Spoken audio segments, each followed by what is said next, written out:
Well, everyone, it's time for us to go and take a look at the iPhone 14 and compare it against the iPhone 14 Pro and see which particular iPhone is the better one for you. Now, I will tell you, it's kind of quite obvious. If you have all the money in the world, then definitely go for something like an iPhone 14 Pro. I think this is probably clearly the better iPhone here in probably every single way. So kind of keep that in mind, but the iPhone 14 Pro might be a better value per dollar. It might be the better one for you. So we'll take a look at that throughout this whole entire video. First things first though, if you want to pick up either one of these phones, links will be down in the description below. You can get them from there and you can help support the channel at the exact same time. Now, starting off with the outside of both these particular devices, the iPhone 14 on the front side, which came out back in 2022, is giving you this 6.1-inch Super Retina XDR OLED display. So this is actually like a pretty okay panel. It's not terrible. You're getting a little bit of bezel around it, but you're mostly getting this notch up top, which can be kind of a downside depending on what you're kind of looking at. And I will probably tell you, it's not really that terrible looking of a panel. I've seen worse panels than this thing. The only thing is that it is 60 Hz. So that is kind of a disadvantage there, but it's still like not too bad. The iPhone 14 Pro, on the other hand, is the same exact size display. So it's still a 6.1-inch Super Retina XDR OLED display. This one, albeit is an LTPO display, so it's already a little bit better. It's also 120 Hz, which that in and of itself is a very big difference. Being able to go through and get a 120 Hz display, that's a really cool thing. It's also a 120 Hz display as well. So just those things in and of itself make the iPhone, 14 Pro in this case, that much better of a device than the iPhone 14. And I will be honest, it's such a big difference that I wouldn't really even recommend people to go through and switch to something like an iPhone 14. And I would highly recommend people to go and upgrade from an iPhone 14 to an iPhone 14 Pro just because of the, panel itself. On the bottom, you're getting these lightning ports on both, which is still pretty good for the most part, nothing crazy here. You're also still going through and getting these flat sides.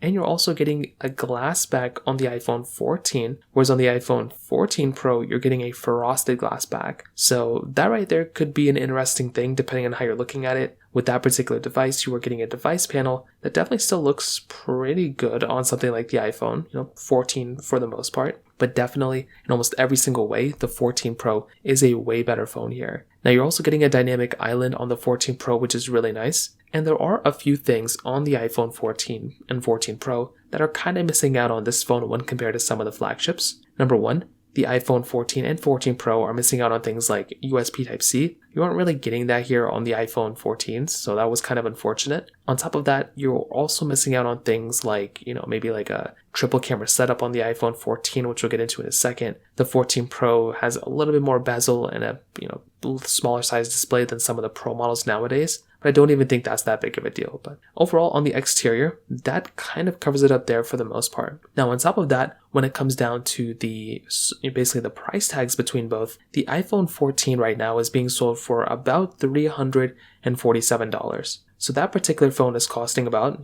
$347. The iPhone 14 Pro is being sold for about $440. So that type of device is kind of setting you up a little bit more from that particular situation. So that is actually a really nice thing to kind of have, right? To be able to get that, nicer type of display and nicer type of build quality and everything on the 14 Pro, but it is more expensive. So you're going to have to keep that in mind. So from that side, that kind of covers it up there. Now, in terms of the cameras, like I mentioned before, the iPhone 14 has that dual camera setup on the backside, a 12 megapixel wide, then a 12 megapixel ultra wide camera, whereas on the 14 Pro, you're getting a 48 megapixel wide, 12 megapixel telephoto, then a 12 megapixel ultra wide camera. So when you're looking at these particular cameras, you're probably going to be seeing that for the most part, a device like the iPhone 14 Pro is probably going to be the better one in a majority of ways, right? It's going to be giving you that dedicated telephoto lens, but there's also a lot of similarities here too, and this was always something that's kind of interesting. With the iPhone 14 Pro, you're getting 4K at 60 on the front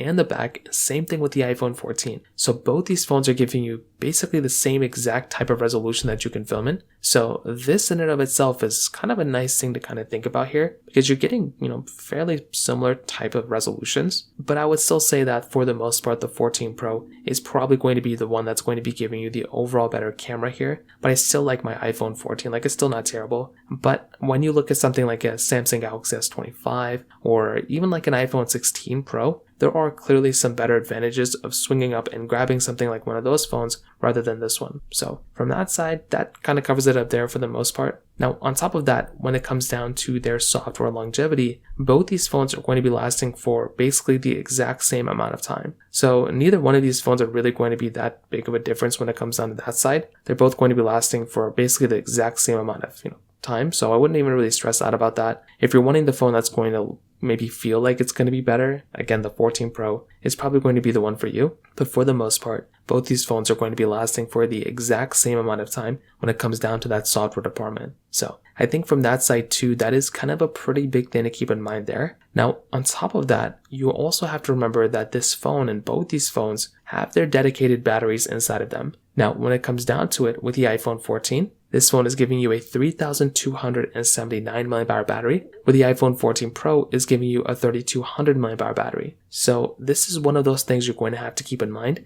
because even though the iPhone 14 Pro is giving you a way better display and way better everything and a brighter panel, this is kind of the unfortunate thing here, because that type of device is basically going to set you back in terms of battery. The battery on the iPhone 14 Pro just isn't going to be as nice as a battery as the iPhone 14. It's going to be close, but still I would probably say that the iPhone 14 is probably going to be the one that's going to be the winner here. So once again, it's one of those things you're just going to have to keep in mind when it kind of comes down to it from that side. The performance is also fairly similar as well. It's a little different, but the iPhone 14 was giving you that Apple A15 bionic chip inside of it with 6GB of RAM, where the iPhone 14 Pro is giving you the Apple A16 bionic chip inside of it with 6GB of RAM. So the same amount of RAM, but the chipset was slightly different. So on paper and theoretically speaking, the iPhone 14 Pro is going to be the one that's going to be faster. That one's going to be giving you a better, faster performing device. It's going to be giving you the same amount of RAM, but still it's going to be a faster phone. But even the performance is like neck and neck on both. You're going to have to play like really,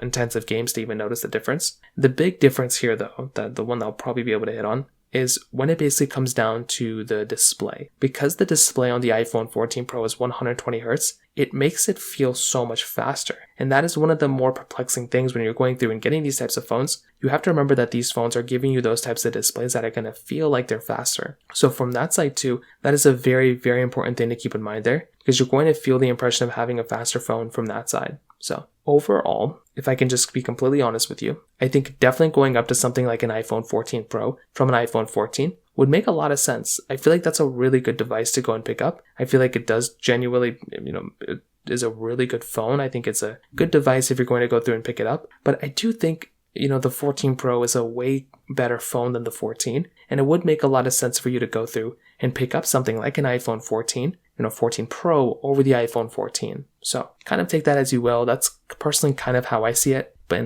I would probably say go for the 14 Pro over the iPhone 14. So from that side, that kind of covers it up there. If you have any other thoughts or questions, please let me know in the comment section below. Hit the like button, that would mean so much, but definitely hit that subscribe button. More importantly than everything else, I love every single one of you guys. Hopefully I'll catch you guys in the next video. Peace out till then.